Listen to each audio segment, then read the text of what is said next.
Ningizimu Afrika, Mzansi, sanibonani, nginibingelele kuphi nakuphi la enibukele khona-ke uma kuthi-ke usuku lakho lokuqala uyithola-ke uhlangana nalo mbukiso, ngicela ungalenzi iphutha kusekhaya la, subscribe kwi-channel, ulike ividiyo ebese-ke uciphiza i-notification bell. Wenzela ukuthi-ke uma ngifaka ividiyo wena-ke bese-ke uthola i-notification, then ngokushesha bese uyangena kwividiyo uyayibuka. Sikwi-Trend TV siyaqinisekisa-ke ukuthi-ke sikulethela-ke lolo daba olusuke lutrenda ngalolo suku. Ingane kwethu ningixolele ngomsindo odlala ngemumva, kunobaba la oklinayo, so usebenzisa umshini wokugunda utshani, mhlambe kunomsindo uzowuzwa ngemumva, ningixolele kakhulu ngalokho. Ingane kwethu kune video ekade ngiyibuka izolo, noma ngithi kunamavidiyo ekade ngiwabuka izolo. Eyokuqala isigameko esenzeke laphaya elokishini lase-Delft, ngicabanga ukuthi-ke ise-Cape Town mangaphazami la, amaphoyisa ebehamba ngemoto yomsebenzi eshayise-ke iy'ngane ey'ntathu.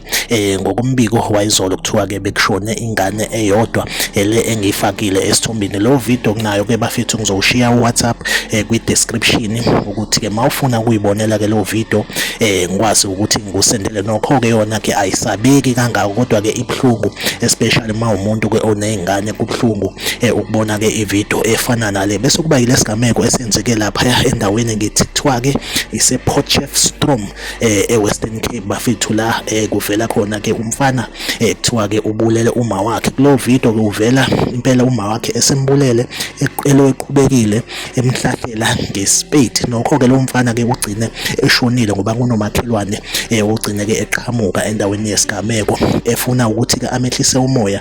Lo mfana uthe mayisondela eduze kwakhe, lo mfana ebone engathi uzoba inkinga nakuyena, wase nje emthumela ngo-one shot emlenzeni, engenaso-ke isiqiniseko sokuthi ngabe ubulewe yilo one shot noma mhlambe khona-ke ama-bullets mhlambe amanye abuye awathumela enze ukuthi-ke adlule emhlabeni. So bafethu kuleyo video nayo angizukuyifaka la, uma ukuthi uyayifuna, uma ukuthi-ke uyafuna ukuyibuka nayo futhi-ke nayo ngingakwazi ukuthi ngikusendele ku-WhatsApp.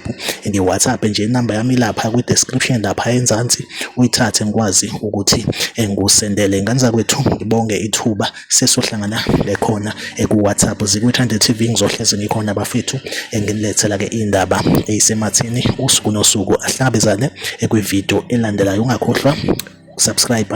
If ungasubscribile ungaphinde futhi ucommente kwi-comment section ungitshela ukuthi kuthini ukuphawula kwakho ngalolu daba. Ahlangabezane kwividiyo elandelayo.